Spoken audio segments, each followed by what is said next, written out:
UFC Fight Night Sterling versus Zalal takes place this weekend, and I'm going to be breaking down the entire card, starting with the early prelim opener.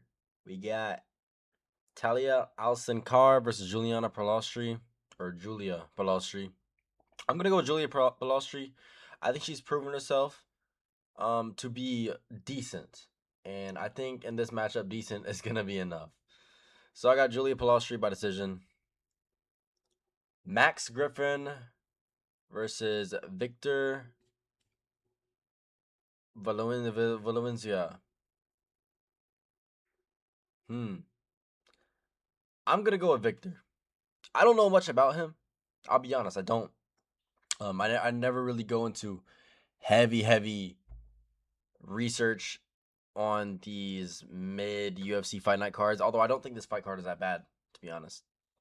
But I just know Max Griffin is not great. That's what I know. He used to be good, but Unk is getting up there, and he's starting to lose to guys that we really shouldn't be seeing him lose to, and easily as well. That Michael Chiesa performance really told me all I need to know. Victor Valenzuela.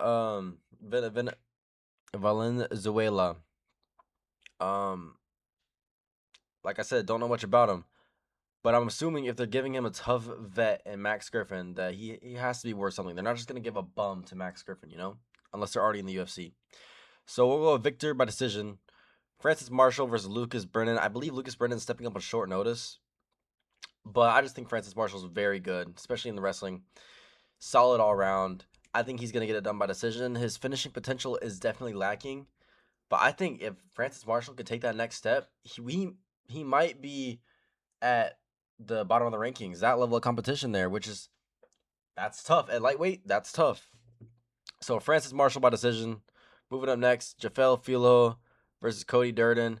Now I feel like every time Cody Durden fights, I'm picking him. I don't know why. I just think he's gonna Gamrot Max his way through the fight and get a victory, but I've seen him lose too many times in fights where I thought he would have won. And I'm picking him to get submitted in the second round by Jafel Filo. I think Cody Durden might win the first round. A lot of scrambles I'm expecting.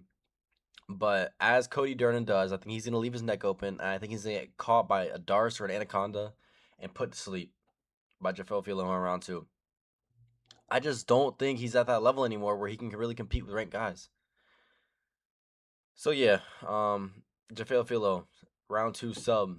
Moving up, Myra Bueno Silva versus Michelle Montagny. Uh, Myra Bueno Silva fell off a cliff. It's crazy that she fought for a title.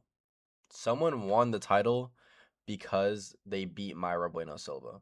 Isn't that shit crazy? That shit's crazy. And she popped.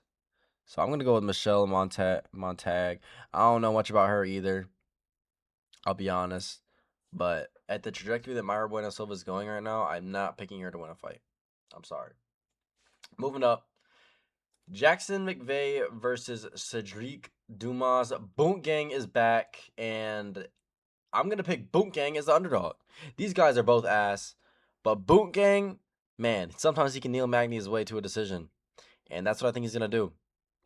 I think he's gonna grind up against the fence. Extremely boring fight. It's gonna be one of those fights where afterwards you're gonna be like, okay, let's just cut both of them. We don't need to cut one. Let's cut both of them. Make it easier for everyone. But I hope Boot Gang gets it done.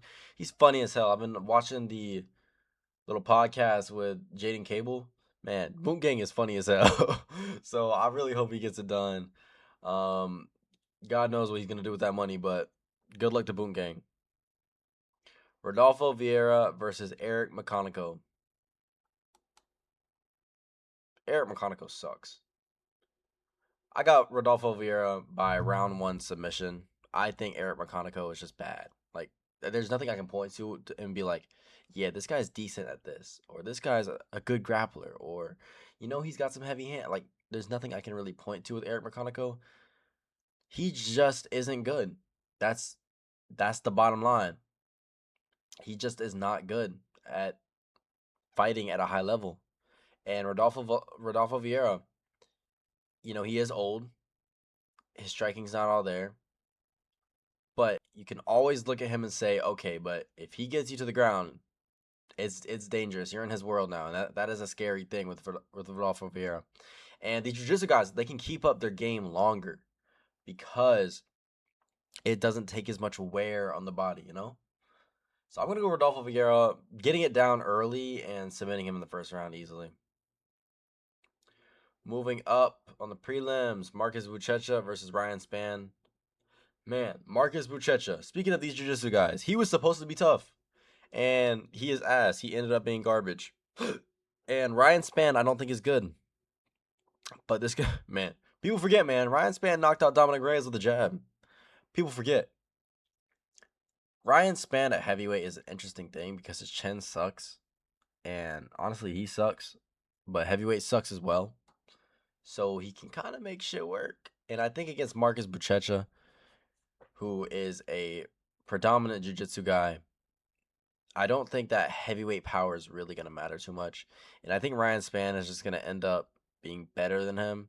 I foresee some knees up the middle, straight shots. I think Ryan Spann, he could get caught. You know, he can always get caught by anyone. His defense is so bad. But I think the striking is going to be better.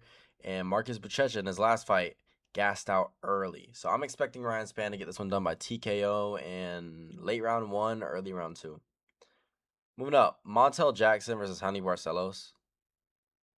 Uh, I'm gonna go with the underdog and Honey Barcelos. Honey Barcelos has looked amazing, and Montel Jackson in the fight against Davison Figueiredo, even though it was extremely close, that is a wash version of Davison Figueiredo, a much smaller fighter in Davison Figueiredo, and the grappling is where Davison Figueiredo did his best work. And as we've seen Honey Barcelos against these up and comers, he's been able to stifle their striking and their momentum in general just based off of getting a takedown and changing the landscape of the fight. So I think Honey Barcelos, I think he's gonna mix in the grappling well, land good shots as well, just to keep Montel Jackson thinking. And I think he'll get it done by decision. Just consistency. Consistent takedowns, consistently landing decent shots on the feet. And Honey Barcelos is going to be in the rankings, which is crazy that he hasn't been giving this opportunity. And he's on what, a 4 or 5 fight win streak at like 38 years old? Crazy. Honey Barcelos decision. Moving up. Damn, I'm picking a lot of underdogs. I'm not gonna lie. I'm picking David Grant. Now, Adrian Luna Martinetti, that's a cool ass name, but it ain't dangerous Davy Grant. And Davy Grant is known to fraud check these up and comers, these debutants. So, I don't know much about this Adrian guy. I know I'm a casual right now. I don't know much about this Adrian guy, but I do know who Davy Grant is. And I don't know if a guy making his debut is going to be able to handle the pressure that Davy Grant can put on you. And that danger, there's always that danger when you're fighting Davy Grant.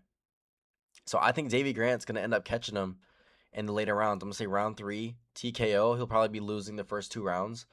But once that pressure starts to mount for Davy Grant and he lands those big, hard shots as he's backing Martinetti up, I think it's going to be wraps from there. So Davy Grant, round 3 TKO. I hope he gets it done, man. I'm a big fan of Davy Grant. He's been done wrong a few times, but I think he gets this one done.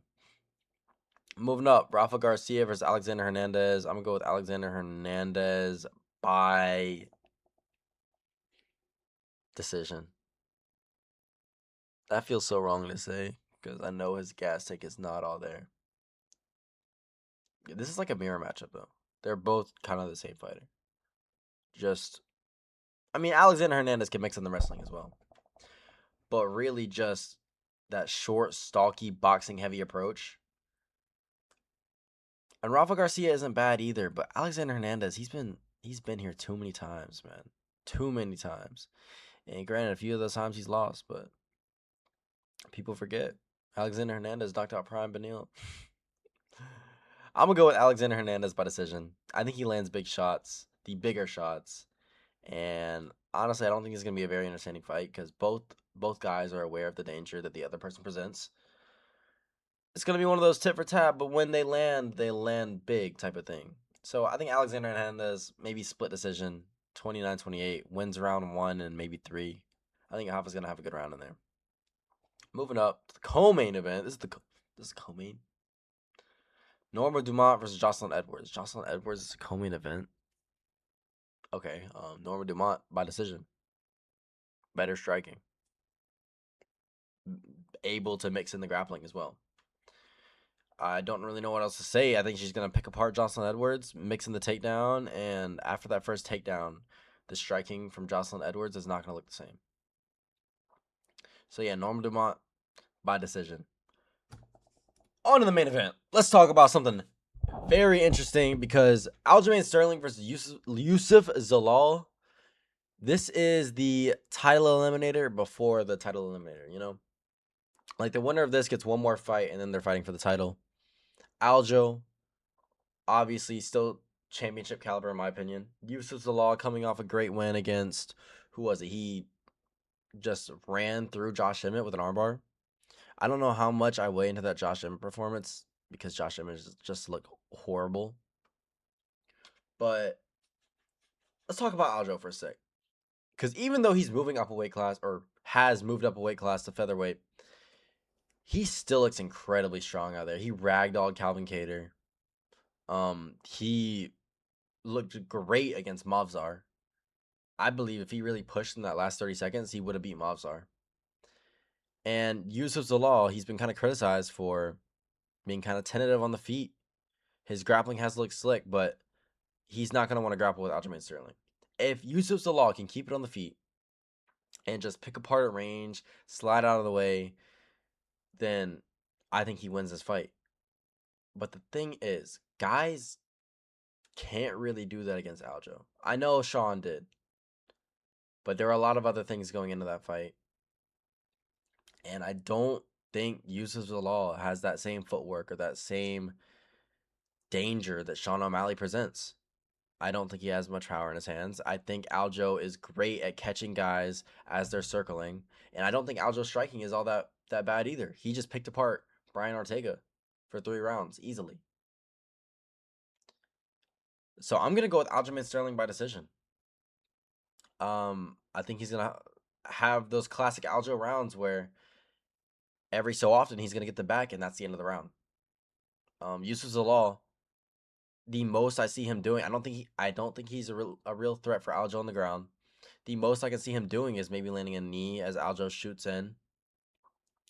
Trying to time those shots from Aljo, because Aljo can get. We've seen it happen against Marlon Moraes. But can Yusuf Zalal present that same threat that Marlon Moraes and Sean O'Malley have, or Peter Yan?